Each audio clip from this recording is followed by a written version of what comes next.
It begins in silence. A cathedral in northern Italy shrouded in shadows.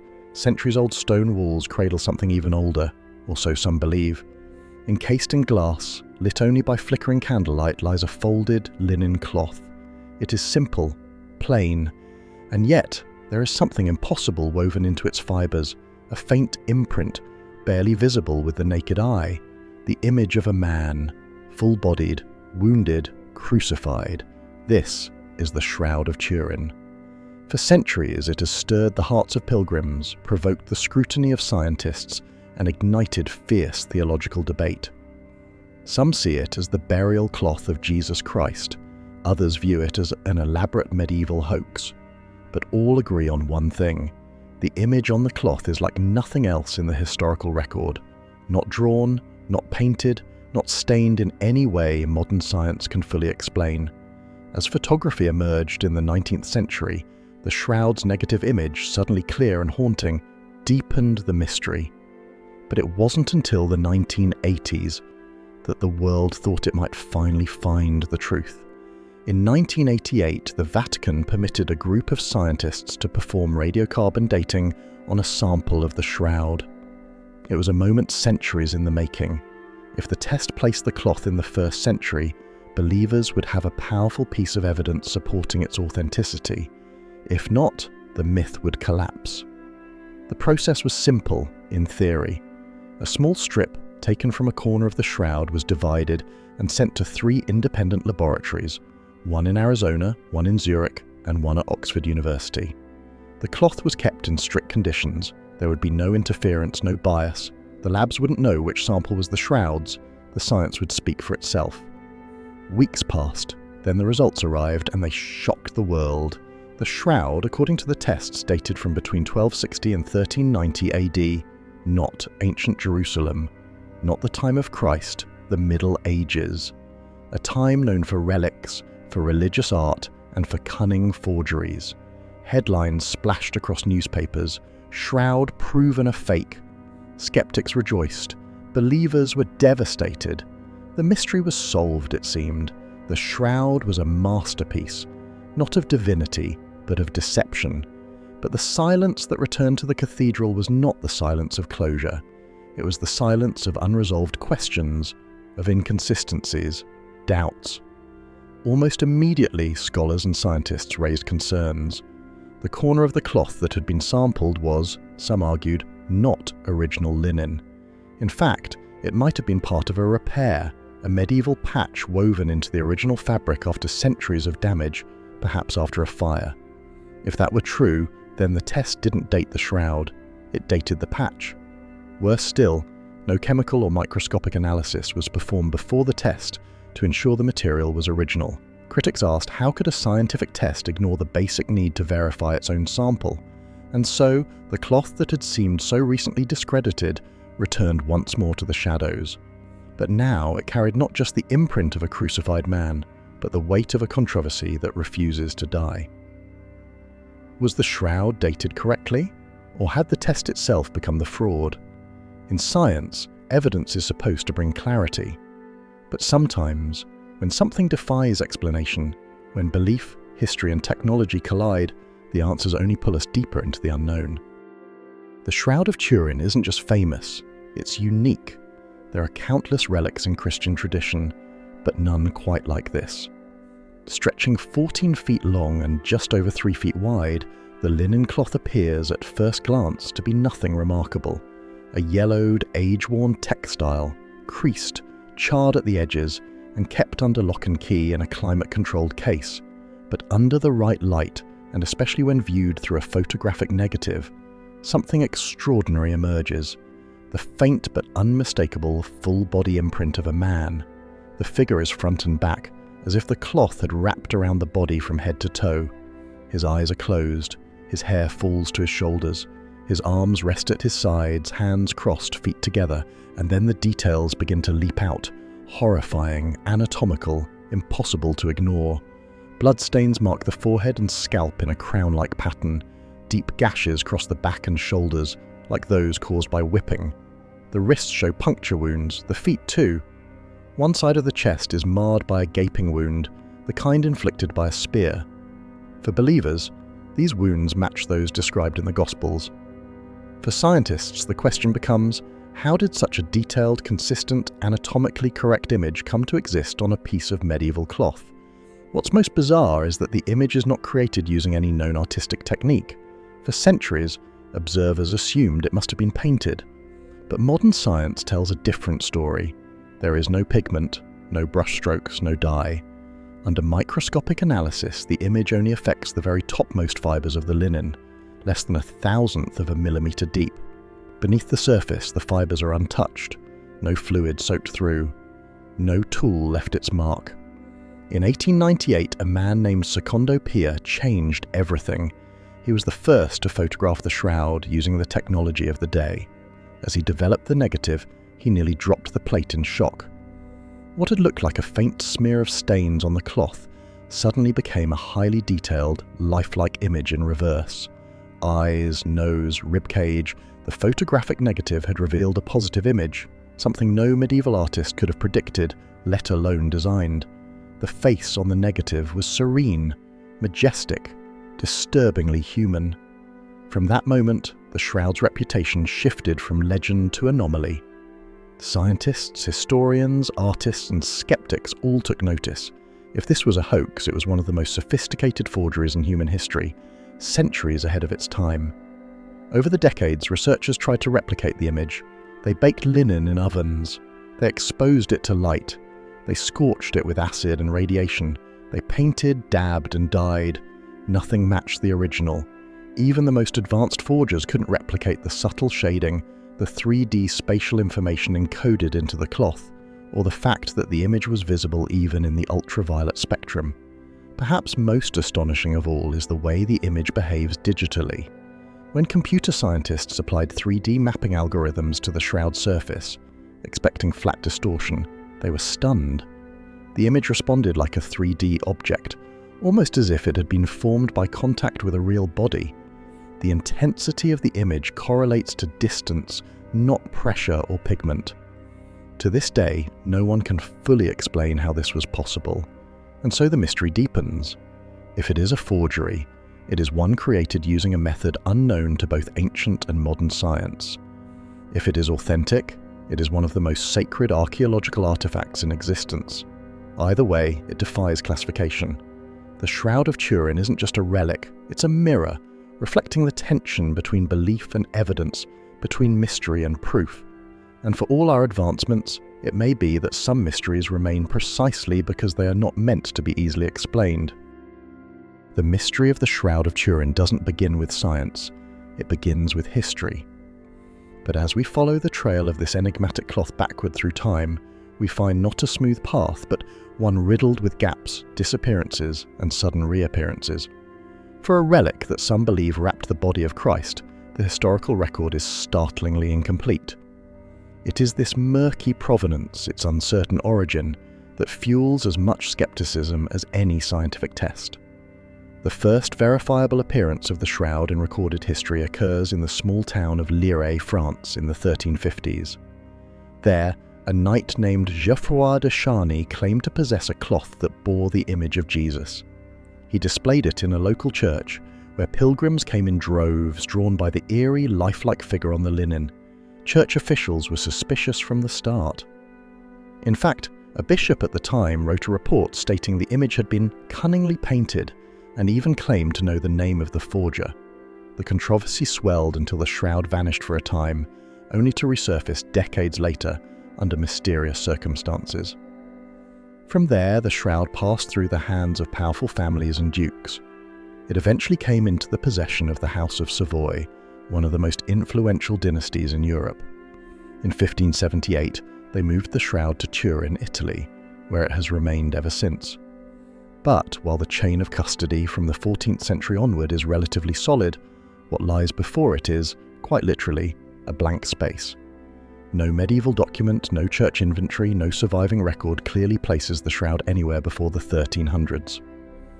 For skeptics, this is damning. If the cloth had existed since the 1st century, if it had indeed wrapped the body of Christ, wouldn't it have been revered, recorded, or at the very least known?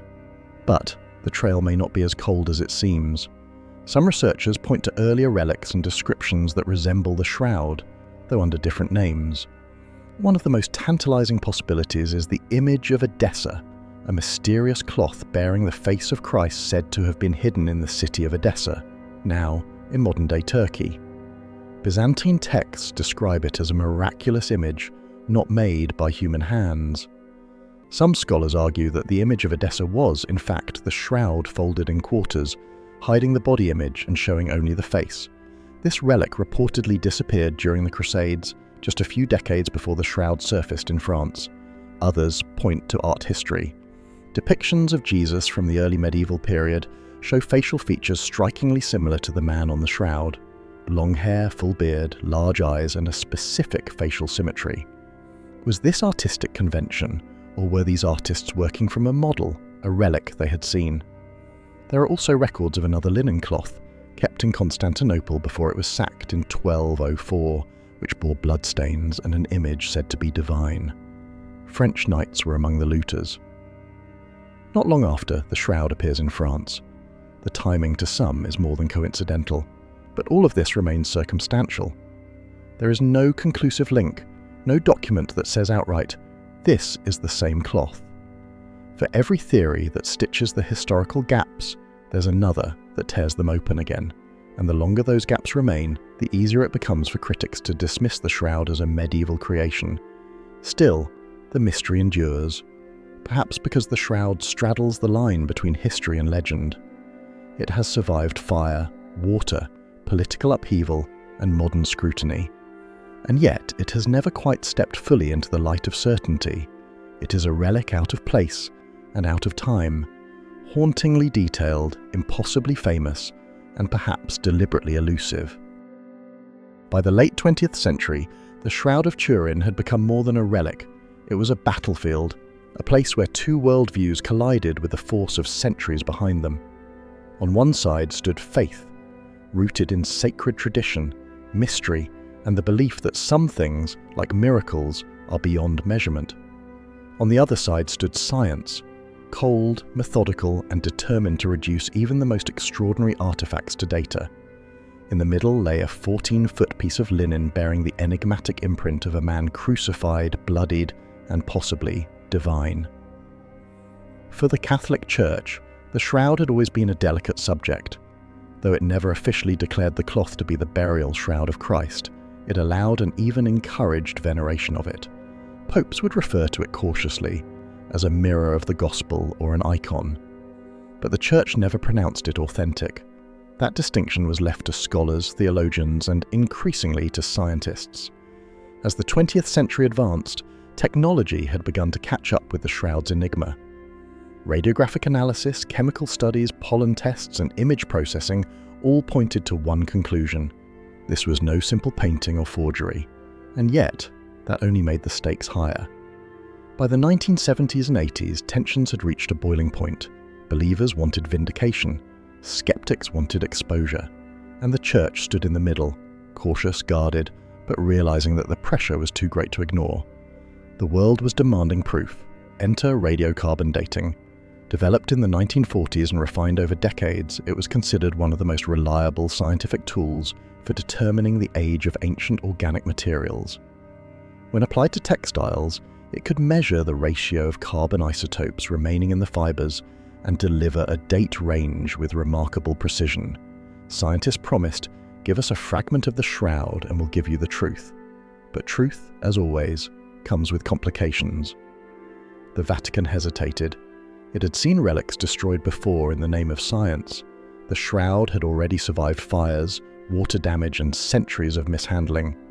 Cutting a piece, even a small one, was not a decision made lightly. But the call for clarity became too loud to ignore. In 1988, under intense global attention, a decision was made.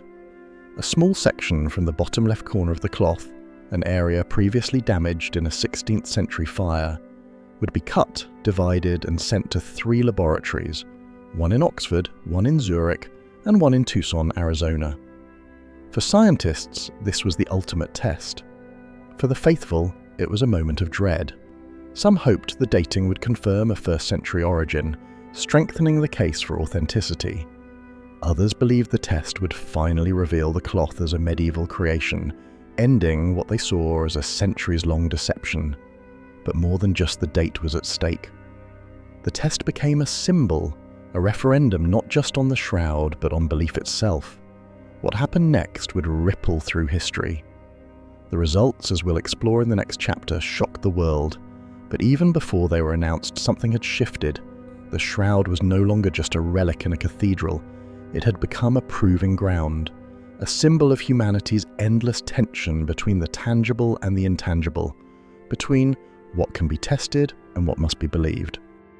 In the late 1980s, the world stood on the edge of a technological promise, the possibility that a centuries-old religious mystery could finally be solved with modern science. The battleground had been laid. The Shroud of Turin, a relic many believed had once wrapped the crucified body of Jesus, was to face the most definitive test known to archaeology: radiocarbon dating. It wasn't just science versus faith anymore. It was precision versus tradition, numbers versus reverence. And for a brief moment, the world believed the mystery might finally end. Radiocarbon dating, or carbon-14 dating, was the scientific marvel of its time. Developed in the mid-20th century by chemist Willard Libby, who later received the Nobel Prize for his work, it revolutionized our ability to date organic materials. The principle was elegant. All living organisms absorb carbon throughout their lives, including a rare radioactive isotope known as carbon-14. When the organism dies, it stops absorbing carbon, and the carbon-14 inside it begins to decay at a known, predictable rate. By measuring how much of this isotope remains in a sample, scientists can calculate how long it has been dead, often to within a few decades of accuracy. The method had been successfully applied to ancient bones, wooden artifacts, parchment, and textiles. It had been used to date Viking ships, Egyptian mummies, and even prehistoric cave fires. So when the Vatican finally agreed to allow a sliver of the shroud to be tested in 1988, there was a sense of scientific anticipation unlike anything else in the history of archaeology. This wasn't mere curiosity. The shroud's age had the potential to reshape how people understood not only Christian relics, but the intersection of science and spirituality. If the cloth dated back to the 1st century, it would not prove it had touched the body of Jesus, but it would make it extraordinarily difficult to dismiss as a medieval fake. If, however, the cloth dated to the Middle Ages, it would seemingly validate centuries of skepticism and possibly reframe the entire history of religious relics in Europe. The test was designed to be airtight. A committee of experts oversaw the selection of the sample. Under the supervision of the Pontifical Academy of Sciences, a small corner of the cloth, roughly 7 centimeters long, was excised from the shroud's bottom edge, an area already damaged in a previous fire. The sample was then divided into 3 parts and sent in sealed containers to 3 different laboratories: Oxford University, the Swiss Federal Institute of Technology in Zurich, and the University of Arizona. These labs were not told which sample was from the shroud, though many suspected it. They followed blind procedures and used independently calibrated radiocarbon dating equipment. For scientists, the process represented the height of objectivity. For the public, it was the perfect scientific drama. 3 world-class institutions racing to solve a mystery that had defied theologians and historians for centuries. Journalists speculated. Documentaries were already being scripted. Books were being prepared on both sides. And millions waited for the numbers to speak. There was a rare sense of consensus. This would be the moment that settled the question once and for all. But science, as we will soon see, is rarely so neat. Behind the scenes, tensions were mounting, the labs were reportedly rushed, the full data was never initially released. And most importantly, the sample that was tested, as some would later argue, may not have been representative of the cloth at all. Still, in 1988, none of that had yet surfaced. There was only confidence, faith in the method, faith in the machinery, faith in numbers. It was this very confidence, this certainty that science could pierce through centuries of mystery with a few micrograms of linen that made what happened next so shocking and so controversial. The promise of carbon dating was real, But sometimes the deeper truth lies not in the tool, but in the hands that wield it. In April of 1988, a piece of linen no bigger than a postage stamp was cut from the Shroud of Turin under tight security and intense scrutiny. It was a moment of scientific history, a chance to answer definitively whether the most mysterious relic in Christendom was a miracle or a medieval creation. Cameras were banned, only a handful of scientists and church officials were present. The Vatican had finally authorized radiocarbon testing, and after centuries of mystery, a modern solution seemed imminent. The sample was taken from the lower left corner of the cloth, near an edge already damaged by centuries of exposure and fire. From this single area, one sliver was divided into 3 parts and sent to 3 of the most respected radiocarbon laboratories in the world: the University of Oxford, the University of Arizona, and the Swiss Federal Institute of Technology in Zurich. Each lab operated independently, under blind conditions. They were not told which sample was from the shroud, but few were under any illusions. The fame of the relic preceded it. At each lab, the samples were carefully cleaned to remove any potential surface contaminants, dust, oils, or fibers from modern handling. The pieces were then reduced to carbon by combustion, and the resulting gases analysed for the proportion of radioactive carbon 14 remaining. The math was straightforward, elegant even. The less carbon-14, the older the sample. It was the scientific gold standard, precise, respected, and many believed infallible. By August, the results were in, but the world would not hear them until October. That's when the bombshell dropped. In a press conference held in London at the British Museum, an institution tasked with overseeing the coordination of the test, Dr. Michael Tite stood before a room full of journalists and cameras. The verdict: all 3 laboratories had independently dated the cloth to a window between 1260 and 1390 AD. In unison, they concluded the shroud was not from the 1st century, it was a medieval artifact. The announcement sent shockwaves around the globe. For the faithful, it was devastating. For skeptics, it was confirmation long overdue. Headlines were unequivocal. Shroud declared a fake. Carbon test proves shroud is medieval. Christ's burial cloth debunked. Centuries of speculation, artistic reverence, and devotion were dismissed in a single scientific sentence. The world believed the mystery had been solved, and yet, almost immediately, something strange began to happen. Instead of silencing debate, the results inflamed it. Some scientists and historians began to raise questions, not about the integrity of the labs, but about the sample itself.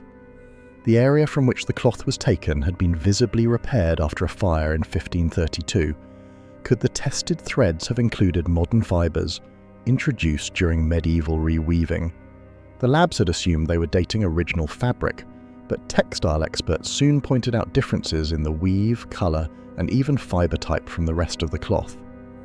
Others noted that no chemical analysis had been conducted before the cutting, a critical oversight, especially considering the shroud's tumultuous physical history. There were also questions about transparency. The raw data from the labs was not initially released. The peer-reviewed paper, published in Nature, presented a concise summary but omitted statistical outliers and testing irregularities. Some accused the British Museum of managing the press narrative too tightly. The Vatican remained largely silent, treating the test as one chapter in a much larger and unresolved story.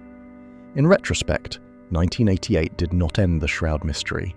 It merely reframed it. Carbon dating had promised certainty, but it delivered controversy. For the public, the message was clear. The shroud was medieval. But for researchers, the test opened new lines of inquiry about the limitations of radiocarbon dating, about the chain of custody of relics, and about how modern science can sometimes be just as fallible as faith. The test had changed everything, but not in the way anyone had expected. Instead of closing the book, it had written a new chapter, filled with conflict, contradiction, and deeper curiosity. October 13th, 1988. The room was packed. A press conference at the British Museum had drawn global media attention, the kind normally reserved for major archaeological discoveries or papal elections. But this wasn't a relic being found. it was one being dismissed. Dr. Michael Tite, standing at the podium, didn't pause for drama. He simply stated the results. All three laboratories, Oxford, Zurich and Arizona, had independently carbon dated the Shroud of Turin to between the years 1260 and 1390 AD. The implication was clear. The shroud wasn't ancient, it was medieval. Within hours, the headlines raced across continents like wildfire. Shroud of Turin proved a fake, proclaimed the Times. The New York Times printed, "Shroud said to date from the 13th century." The BBC led with, "Science ends centuries of debate." For most media outlets, the message was definitive. The mystery was over. The reaction was swift and polarizing. Skeptics, many of whom had long argued that the shroud was a brilliant hoax, rejoiced. Historians cited the suspiciously late appearance of the cloth in the 1350s, pointing to a bishop's claim at the time that the image had been cleverly painted. For them, the carbon dating was the final nail in the coffin. At last, science had cut through centuries of religious mystique with a single surgical blow. No miracles, no mystery, just a masterful forgery likely created to attract medieval pilgrims and donations. Television specials declared the debate settled. Books were updated. Museums updated their signage. Popular science magazines ran illustrations of forgers at work, carefully daubing pigment onto linen by candlelight. For the secular world, the shroud became a cautionary tale of how even the most sacred traditions could crumble under the scrutiny of the lab. But not everyone was convinced. In Italy, crowds gathered outside cathedrals. Many were visibly shaken, not because their faith had been disproven, but because they felt something deeper had been violated. The shroud wasn't just a scientific curiosity, it was an icon of suffering, devotion, and mystery. And while the Vatican never officially declared it the burial cloth of Christ, it had long allowed veneration. Now, it found itself caught in the storm. Publicly, church officials acknowledged the carbon dating results, but refused to issue a final statement on the shroud's authenticity. Privately, many expressed skepticism about the tests themselves. For some believers, the speed and tone of the media response felt suspicious. How could such a complex object be dismissed so easily? Why were none of the test procedures questioned? Why were no alternative views represented? The tests had been done on a tiny corner of the cloth, known to have been damaged and possibly rewoven after a fire. Could the labs have dated a patch, not the original? Meanwhile, other voices began to emerge, not from church pulpits but from academic circles. Textile experts questioned the sampling process. Statisticians pointed to inconsistencies in the lab data. Chemists noted that no chemical pretreatment had been done to detect possible contaminants or newer threads. And slowly, a counter-narrative began to form. Perhaps the shroud wasn't medieval. Perhaps the science hadn't failed, but the method had been misapplied. Still, in those first days and weeks after the announcement, the public perception was set. The Shroud of Turin was, in the eyes of the world, no longer a holy enigma. It was a historical forgery. Mystery turned into margin notes. Reverence became ridicule. But if history teaches us anything, it's that verdicts rendered too quickly often age poorly. And as the 1990s approached, the headlines that once declared the shroud a solved mystery would be met by a growing chorus of doubt, inquiry, and defiance. Because when something so ancient, so inexplicable, and so beloved is declared false in the span of a press conference, people start to ask harder questions. The announcement was supposed to be the final word. In October 1988, the world was told that the Shroud of Turin, once believed by many to be the burial cloth of Christ, was, in fact, a product of the Middle Ages. The conclusion was clean, authoritative, and backed by 3 independent laboratories. But behind the headlines, in the quieter corners of academia and research, doubts began to whisper, and those whispers would soon grow into a chorus of dissent. The first crack in the story appeared almost immediately after the initial excitement died down. It came not from theologians or conspiracy theorists, but from within the scientific community itself. A handful of textile experts, chemists, and historians began asking questions, not about the accuracy of radiocarbon dating as a method, but about how it had been applied to the shroud. and more specifically, what exactly had been dated. The sample used for testing had come from the lower left corner of the cloth near the edge, a section that was visibly darker and more worn than the rest. This area had long been suspected of being part of a medieval repair, sewn in after a fire nearly destroyed the shroud in 1532. In fact, historical documentation and burn patterns from that incident supported the theory that parts of the cloth had been rewoven to restore structural integrity. If the tested sample included those newer threads, then the results would reflect not the age of the original shroud, but the age of the patch. Raymond Rogers, a chemist from Los Alamos National Laboratory and a member of the original STIRP team that had studied the shroud in 1978, was skeptical of the 1988 test. Not because he doubted the science, but because he believed the wrong part of the shroud had been tested. Years later, he obtained fibers from the exact same area used for the radiocarbon dating. Under microscopic examination, he discovered something astonishing. The fibers in that area contained cotton interwoven with the linen, cotton that was not present in other parts of the cloth. Moreover, the threads had been dyed to match the original fabric's color, indicating a deliberate repair effort. Rogers concluded that the sample was not representative of the main body of the cloth. In his own words, the worst possible sample for carbon dating was taken. At the same time, statisticians reviewing the published results noticed something odd. The 1989 paper in Nature was concise, perhaps too concise. The raw data from the 3 labs was not released alongside the publication. When independent researchers eventually obtained the full dataset years later, they found inconsistencies in the results between the labs. Some suggested that the data did not meet the statistical thresholds expected from such a precise measurement. The labs had produced differing results, but rather than investigating the discrepancy, the outliers had been smoothed over in favor of a more uniform narrative. It was a troubling revelation for a test that was supposed to be airtight. Meanwhile, the Vatican remained largely silent.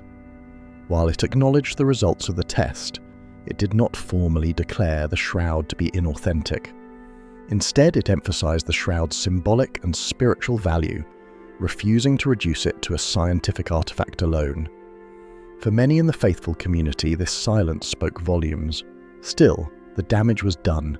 The public had absorbed the message the shroud was medieval. But among researchers, the conversation was far from over. Conferences were held, papers were written. Quietly, methodically, the counter-arguments were building. Science had spoken, but perhaps it had spoken too soon or too selectively. The question now wasn't just when the shroud was made, it was what exactly had been tested, and whether the true age of the cloth remained hidden in plain sight.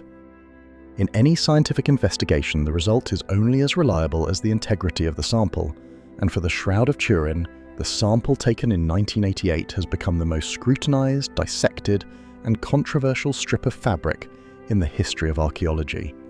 What was once considered a routine extraction has now become the epicenter of a decades-long debate that refuses to die. The central question is simple yet devastating. Did the carbon dating laboratories actually test the original shroud, or did they test a patch, a repair, or something else entirely? Let's go back to where it began. The sample used in the 1988 carbon dating was taken from the lower left corner of the shroud. On the surface, this seemed like a reasonable choice. The area was less visually significant, already damaged in previous centuries, and it allowed researchers to avoid removing cloth from the central body image. But this corner, this seemingly unremarkable spot, may have been anything but representative of the original linen. The first warning signs came from textile experts familiar with ancient weaves. The main body of the shroud was woven in a herringbone twill, consistent with first-century techniques found in ancient Judea. But under magnification, the corner sample revealed anomalies.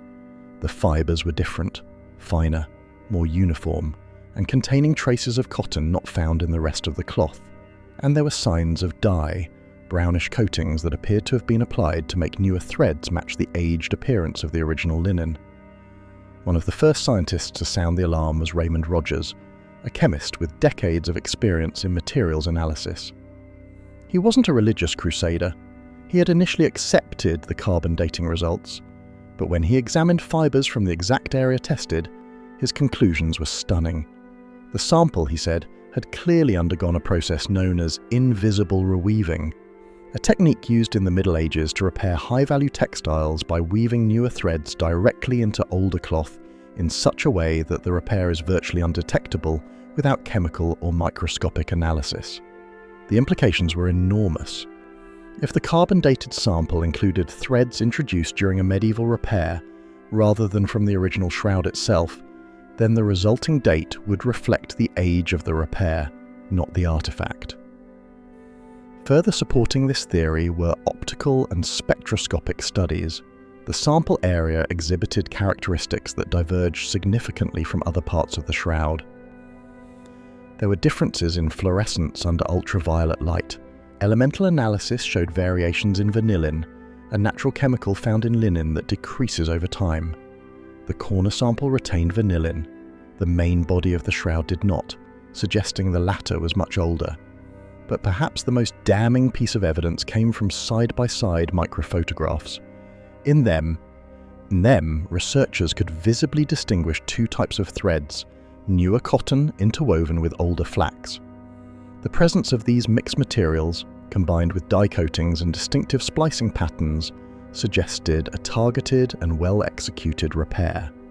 And that repair had gone unnoticed, untested, and unaccounted for by the laboratories entrusted with delivering the definitive answer. Critics of the carbon dating results pointed to a simple procedural flaw. No chemical pre-screening had been performed to confirm the sample's consistency with the main body of the cloth. The labs had trusted that the fragment they received was original and built their conclusions on that assumption. But what if the assumption was wrong? The problem of the sample is not a fringe theory. It's a forensic case study in how a scientific process, however rigorous, can be compromised by the very material it depends on. And while the 1988 tests may have been conducted with precision, they may also have been fundamentally flawed, rendering their conclusions at best incomplete and at worst irrelevant. The carbon dating gave the world a date, but did it give the truth? To understand the Shroud of Turin, one must do more than study it as a sacred object or a historical artifact. It must be seen as a survivor. For centuries it endured natural decay, human veneration, public display, and private concealment. But its most perilous encounters came not from hands, but from fire. The shroud's long journey through history includes repeated exposure to flames, soot, and smoke, forces that left visible scars and others far more subtle. One of the most well-documented incidents occurred in 1532 in the French town of Chambéry.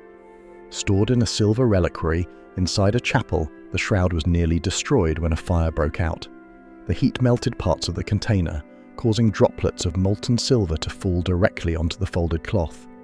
The shroud itself caught fire at the corners, and only quick intervention by a group of Poor Clare nuns saved it from total incineration. They doused the flames with water, but not before the cloth had sustained deep burns and charring in several places. What remains today are distinctive burn holes and a pattern of water stains that still mark the linen. The cloth was later patched by the nuns using triangular pieces of cloth stitched to the damaged areas. But that event, and others like it, left more than just visual damage. It may have left an invisible fingerprint on the shroud's chemistry, one that could potentially affect radiocarbon dating in ways that were not considered during the 1988 testing. Here's why that matters. When a material is exposed to intense heat, especially organic materials like linen, its chemical structure can change. In the case of the shroud, the exposure to fire may have created microscopic combustion residues, introduced environmental carbon, or triggered chemical interactions that contaminated the original carbon isotopes. One of the foundational assumptions of radiocarbon dating is that the carbon content being measured comes solely from the original organism, in this case, the flax used to weave the linen. But what if newer carbon, introduced by fire or smoke, infiltrated the fibers? Even more compelling is the issue of neutron radiation. Some scientists have proposed that during the fire, the intense heat and pressure could have triggered low-level neutron emission, a phenomenon not fully understood, but known to occur in certain geological and thermal conditions. Neutrons interacting with the nitrogen in the linen could artificially elevate the levels of carbon-14, making the cloth appear younger than it really is.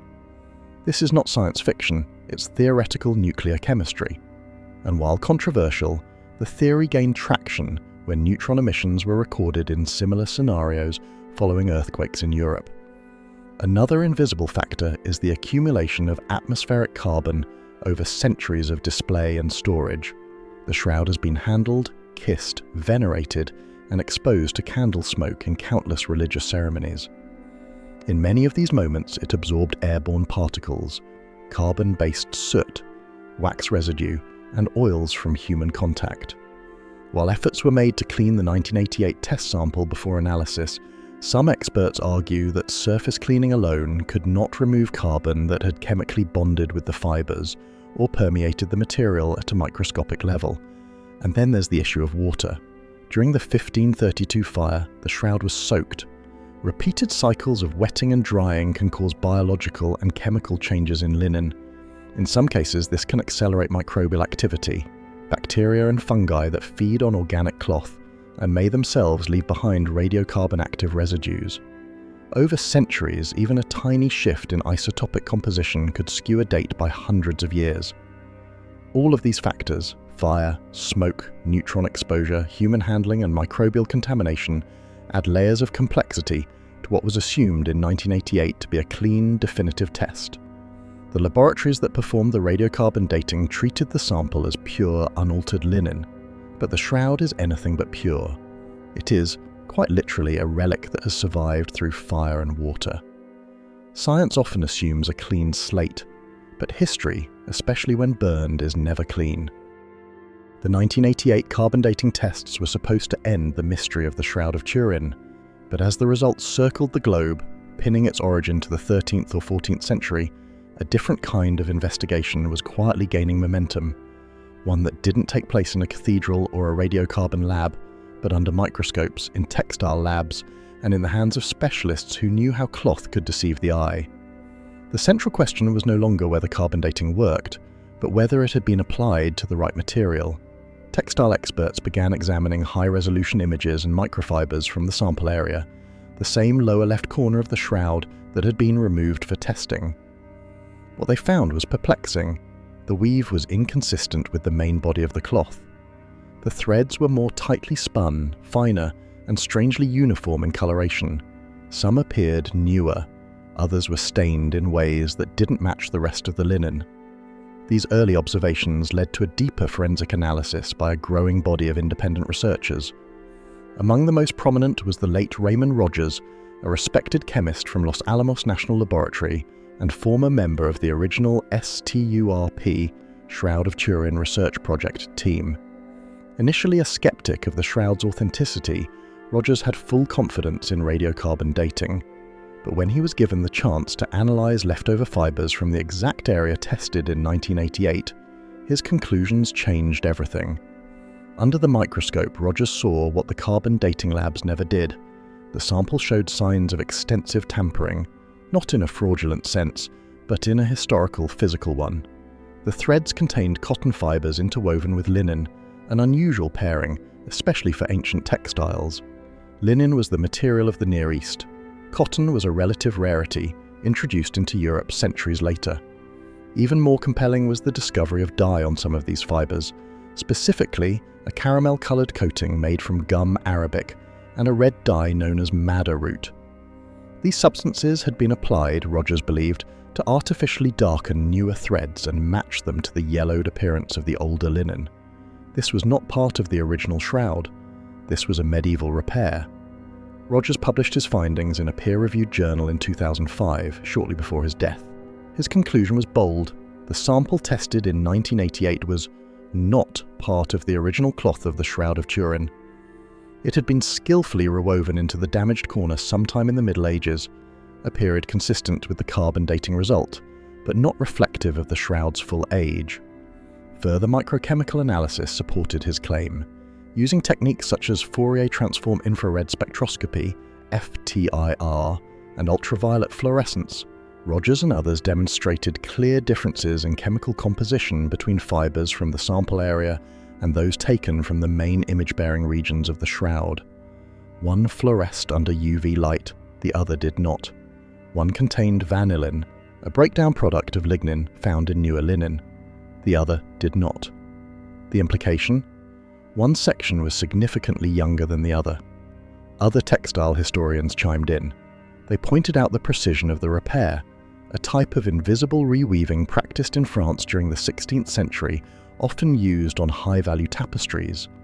In this method, newer threads are interlaced into existing fabric by hand, virtually undetectable without modern microscopic tools. To the naked eye, even to trained conservators, the repair would have appeared seamless. But to a microscope, the deception was clear. What was once considered an irrefutable test of authenticity had begun to crumble under the weight of overlooked detail.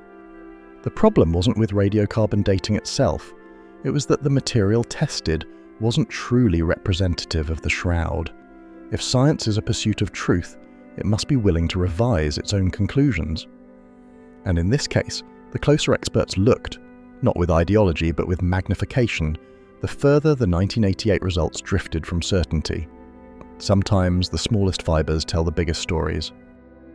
By the late 20th century, the debate over the Shroud of Turin had become fixated on dates, carbon dates to be precise.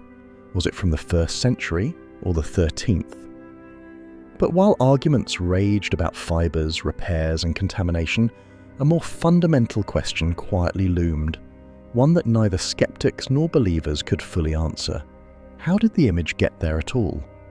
Because no matter what century the shroud belongs to, one reality refuses to fade.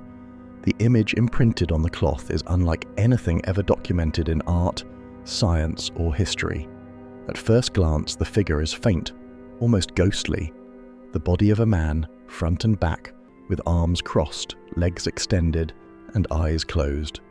Blood-like stains correspond to wounds that match crucifixion trauma. Pierced wrists and feet, scourge marks, a lance wound to the side, and a crown of thorn punctures around the head. Yet despite the horrific injuries, there is an eerie serenity to the face, an emotional power that transcends doctrine. But it's not the symbolism that has captivated scientists. It's the impossibility of the image itself. When Secondo Pia took the first official photograph of the shroud in 1898, he was astonished to discover something no one had expected. The photographic negative revealed an image with greater clarity and anatomical precision than the cloth itself. In reverse tones, the features sprang to life. Eyes, beard, cheekbones, hair, rendered with depth and subtle shading. The shroud, it seemed, was not painted or drawn. It behaved like a photographic negative, before photography had even been invented. Decades later, NASA image scientists studying moon photos applied 3D imaging technology to the shroud. They discovered that the intensity of the image varied in perfect correlation to distance from the cloth surface. It encoded spatial data. A 2D image shouldn't do that. A painting can't. A photograph can't. The shroud inexplicably could.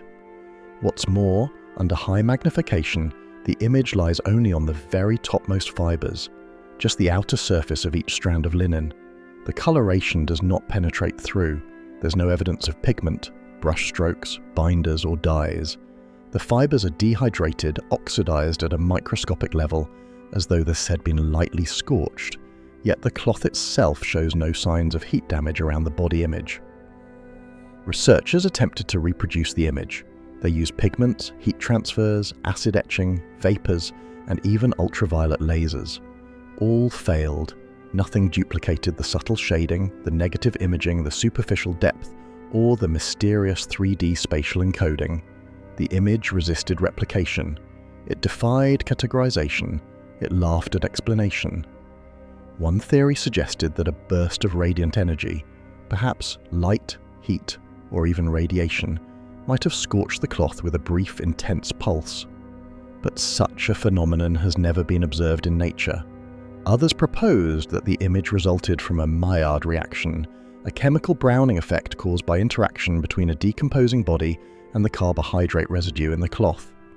But this too fails to explain the sharp definition of the image, the absence of body fluids in image areas, or the presence of blood that appears under the image layer. Indeed, forensic pathologists confirm that the bloodstains on the shroud predate the image. That means the image formed after the blood had already dried, further deepening the mystery.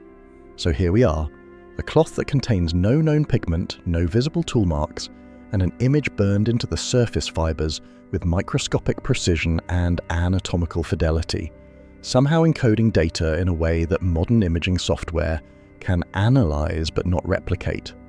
If it is a forgery, it is one so advanced it outpaces 21st century science. If it is authentic, it is a miracle preserved in cloth, and that is the scientific anomaly that keeps the debate alive, because long after the headlines faded, and long after the dates were published, the image itself remained haunting, quiet, and unsolved. By the early 1990s, the world had largely moved on.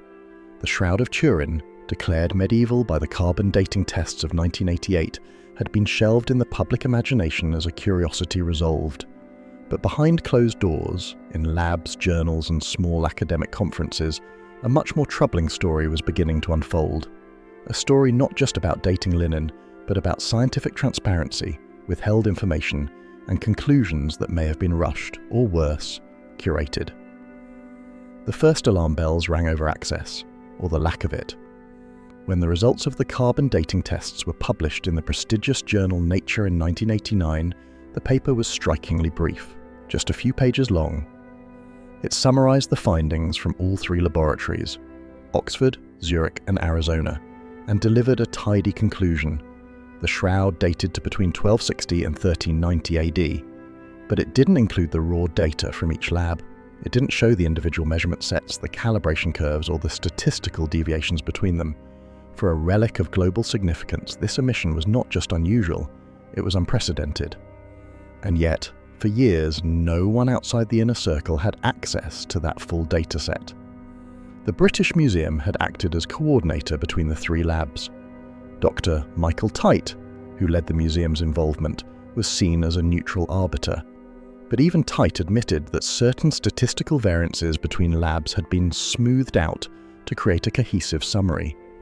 It would take years before independent researchers were able to access the full data through leaks, correspondence, and eventually freedom of information requests.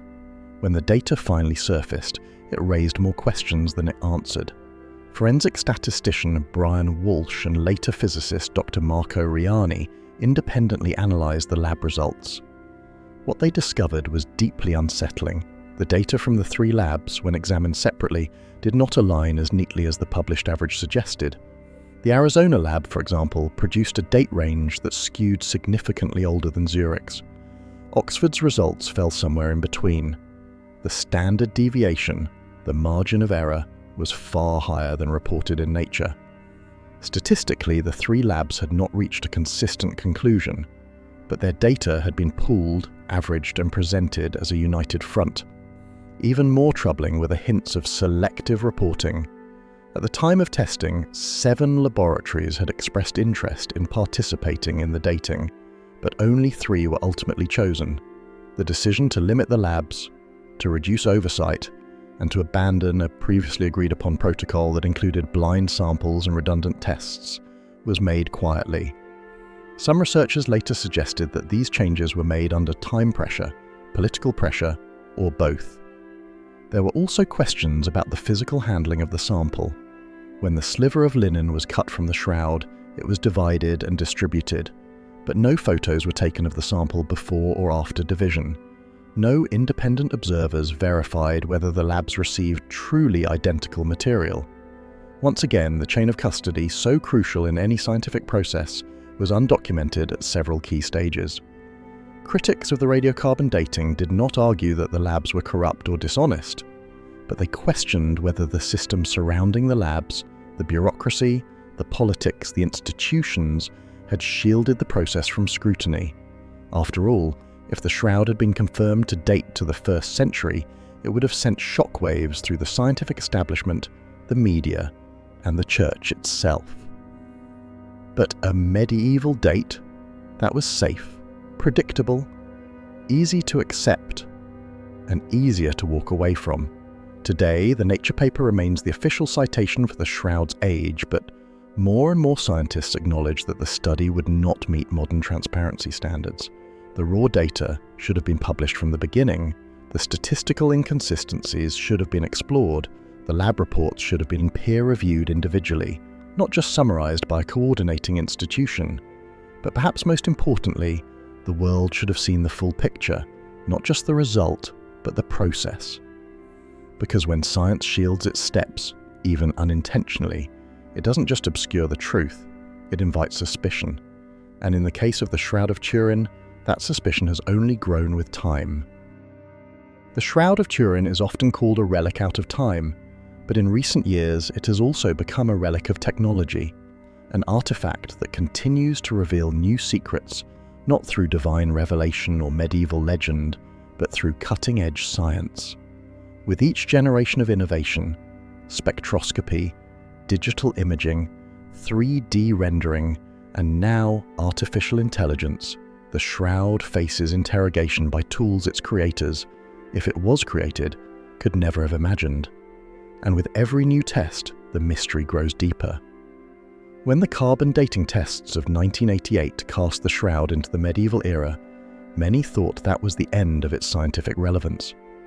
But something extraordinary happened in the decades that followed.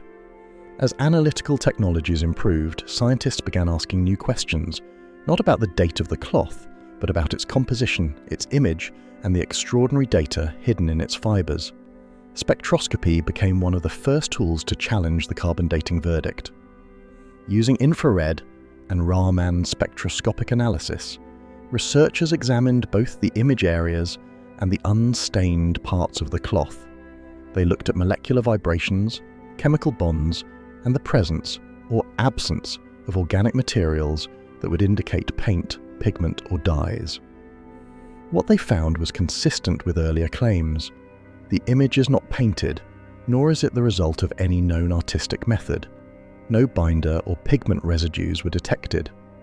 The discoloration of the linen appeared to result from oxidation and dehydration of the cellulose in the fibers. Natural chemical processes, but ones that still defied replication under laboratory conditions. In 2013, an Italian team led by Giulio Fanti, a professor of mechanical and thermal measurements, used multiple forms of spectroscopy combined with mechanical analysis to test new fibers extracted from the Shroud. Their approach was unconventional. They didn't date the Shroud using carbon-14, but instead examined its structural and chemical degradation, comparing it with known samples of ancient linen. Their conclusion? The Shroud fibers bore a level of molecular aging consistent with cloths dated between 200 BC and 100 AD. Fanti's methods were met with skepticism. His data, after all, challenged an established scientific consensus. But unlike the carbon dating labs, Fanti's team published raw spectra, mechanical readings, and material comparisons for peer review. The results didn't prove the Shroud belonged to Christ, but they reignited the debate about its true age and exposed the limitations of relying on one test alone. Meanwhile, 3D imaging and digital mapping continued to reveal new anomalies. When high-resolution scans were analyzed through photometric software, researchers found that the Shroud image had qualities not found in any 2D medium. The intensity of the image's color varied based on the distance between the cloth and the hypothetical body it may have covered. This wasn't an artistic gradient, it was spatially encoded data. Modern imaging confirmed that the cloth could produce a volumetric model of a human form consistent with natural body proportions and injuries sustained in Roman crucifixion. Today, AI-assisted imaging has joined the investigation. Neural networks trained on thousands of ancient textiles, paintings, and imaging artifacts have been used to analyze the Shroud. These systems detect inconsistencies in color, density, or surface deformation that may indicate forgery. But when applied to the Shroud, AI often returns baffling results. The algorithms find no evidence of layered application, no expected pigment decay patterns, and no inconsistencies that suggest mechanical fabrication. In fact, the AI often flags the Shroud image as non-artistic or non-man-made based on pattern recognition. As these technologies develop, the picture becomes paradoxically clearer and murkier at the same time. We now know more about what the Shroud is not, but still very little about what it is. It doesn't match medieval painting methods, It doesn't follow known chemical image processes. It resists replication through both art and science. And as new forms of analysis arise, multispectral imaging, atomic-level scanning, and digital simulation, each provides a sliver of insight and another layer of mystery. If the Shroud is a forgery, it is the most advanced fake ever created, one that predicted or defied tools developed 600 years later. If it is genuine, it is one of the rarest, most scientifically resilient artifacts in human history. In either case, technology has not silenced the debate, it has only sharpened its edges. It has been over 35 years since carbon dating declared the Shroud of Turin to be a medieval artifact. The date was clear. The science at the time was considered irrefutable. And yet here we are, decades later, and the Shroud remains one of the most studied, most debated, and most mysterious relics on Earth. Why? Why does the controversy persist? Why have scientists, skeptics, believers, and historians refused to walk away from this ancient piece of linen? Why does a cloth housed in a cathedral in Turin still capture the imagination of the world and the scrutiny of the scientific community? The answer lies not in one mystery, but in the collision of many. Unlike most relics, the Shroud doesn't simply ask for belief. It demands questions. It sits at the crossroads of science, history, religion, art, and forensic analysis. Each field has tried to claim it, explain it, or dismiss it. None have succeeded entirely, and that is precisely what gives the Shroud its power. It doesn't prove anything, but it refuses to be disproven. The image formation is still unexplained. The superficial nature of the discoloration on the linen, impacting only the outermost fibrils, remains a chemical and physical enigma. The 3D spatial encoding within the image defies conventional photography and artistic technique. The bloodstains test positive for real hemoglobin. The wounds match Roman crucifixion practices unknown to medieval forgers. And when the image is subjected to computer modeling, it reveals anatomical accuracy that even Renaissance artists struggle to achieve. Even if the cloth is medieval, as some insist, how was this done? The 1988 carbon dating test should have ended the discussion. But as we've seen, the process was far from perfect. Only one area of the cloth was tested, a corner likely repaired in the 16th century. No chemical analysis was done prior to the extraction to confirm the sample's integrity. The raw data was withheld for years. The British Museum acted as gatekeeper.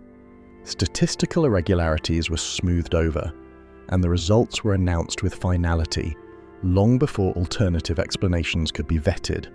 This combination of authority and omission created the perfect breeding ground for long-term suspicion. Scientists outside the original project, chemists, textile analysts, and even statisticians began questioning the process itself, not just the result. To this day, no second carbon dating test has been allowed on a different part of the cloth. Add to this the Vatican's careful posture. The Church has never officially declared the Shroud to be the burial cloth of Christ, but it has allowed its veneration. It has encouraged scientific study, then pulled back. It approved the 1988 test, but has not sanctioned another. That silence, that careful withholding, creates tension. To skeptics, it's stonewalling. To believers, it's reverence. But to the public, it's fuel for the fire. The Shroud is not just a religious object, it's a cultural myth, a media event, a symbol of unresolved tension between the empirical and the sacred. In the era of digital information, mysteries are meant to be solved, but the Shroud refuses, and that refusal becomes a story in itself. Each new documentary, each new book or special investigation reopens the door. Every fresh scan, every AI model, every image processed with new technology either reinforces the mystery or challenges the past conclusions. Either way, the Shroud remains in the conversation. It is one of the few ancient objects that inspires both pilgrimage and peer review. In the end, the Shroud is not just a relic, it is a mirror. It reflects the mindset of whoever looks upon it. To the faithful, it is a miraculous sign of resurrection. To the skeptic, it is a fascinating medieval artifact. To the scientist, it is a paradox wrapped in linen. And to all of us, it poses a deeper question. How do we respond to the unexplained? It is precisely because the mystery of the Shroud cannot be solved with certainty that the debate continues. The controversy is not a failure of science, it is the consequence of science meeting something it cannot yet quantify. And that tension is what keeps the Shroud alive, not as a resolved case, but as a living mystery. After centuries of reverence, decades of scientific scrutiny, and one explosive round of carbon testing, the Shroud of Turin remains exactly where it began, at the center of an unsolved mystery.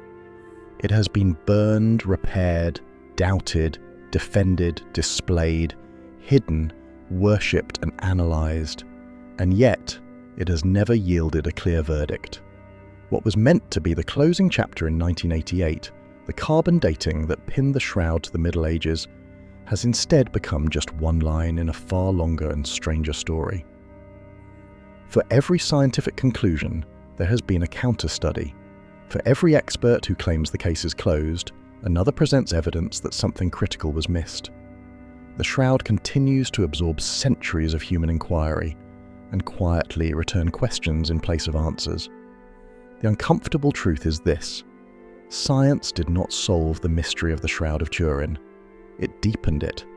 Today, we're left with conflicting fragments of a narrative that refuses to resolve. A cloth that displays no artistic tool marks or pigments, an image encoded with 3D spatial data, negative imaging, and forensic anatomical precision, yet only affecting the uppermost fibrils of the fabric. A sample tested in 1988 that may have been drawn from a medieval repair, not the original cloth. Lab data withheld for decades. Statistical inconsistencies. Unreleased photographic documentation. A church hesitant to authorize further tests.